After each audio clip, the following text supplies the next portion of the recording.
নমস্কার, আমি কেয়া। নতুন একটা ভিডিও নিয়ে আবার চলে আসলাম আপনাদের জন্য। আজকে আমি বানাবো মাটি দিয়ে পদ্মপুকুর। ইউটিউব খুললে দেখা যাচ্ছে এখন সকলেই পদ্মপুকুর নিয়ে ব্যস্ত। কেউ ক্লে দিয়ে পদ্মপুকুর বানাচ্ছে, আবার কেউ মাটি দিয়ে। আমারও ইচ্ছা হলো পদ্মপুকুর বানাতে, তাই আমিও বানাচ্ছি আজকে পদ্মপুকুর। আর ক্যামেরা বন্দি করে আপনাদের সামনে তুলে ধরছি। আমাদের বাড়ির পাশে একটা পদ্মপুকুর আছে। আগে মা রোজ বিকালে ওই পদ্মপুকুরের পাশ দিয়ে হাঁটতে যেত।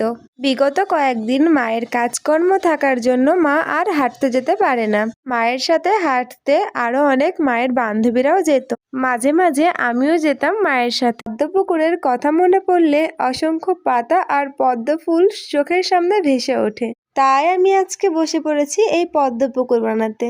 পদ্মপুকুর বানানোর জন্য আমি যে থালাটা নিয়েছি সেটা আমি নিজেই বানিয়েছি। একদিন আগেই আমি এই থালাটা বানিয়েছিলাম। ভেবেছিলাম এর উপরে কলকা ডিজাইন করব বা কোনো কিছু আঁকবো, কিন্তু আমার পদ্মপুকুর বানানোর ইচ্ছেটা পূরণ করার জন্য সেই থালাটা আমি ব্যবহার করে ফেললাম।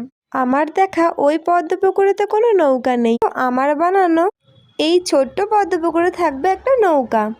নৌকা থাকবে আর মাঝি থাকবে না, এটা কি হয়? তাই আমি বানিয়ে ফেললাম ছোট্ট একটা মাঝি। থালাটা যদি ভেজা থাকতো তাহলে হয়তো সহজেই এই নৌকা, ফুল আর পাতাগুলোকে আমি এর সাথে আটকাতে পারতাম। থালাটা শুকনো থাকায় আমি অল্প অল্প কাদা মাটি দিয়ে এগুলোকে অ্যাটাচ করলাম। আচ্ছা, আপনারা বলুন তো এখানে কড়ি আর পদ্ম ফুল দিয়ে মোট কটা পদ্ম ফুল আছে? যে সঠিক উত্তর দেবে তার নাম আমি পরের একটা ভিডিওতে নেব।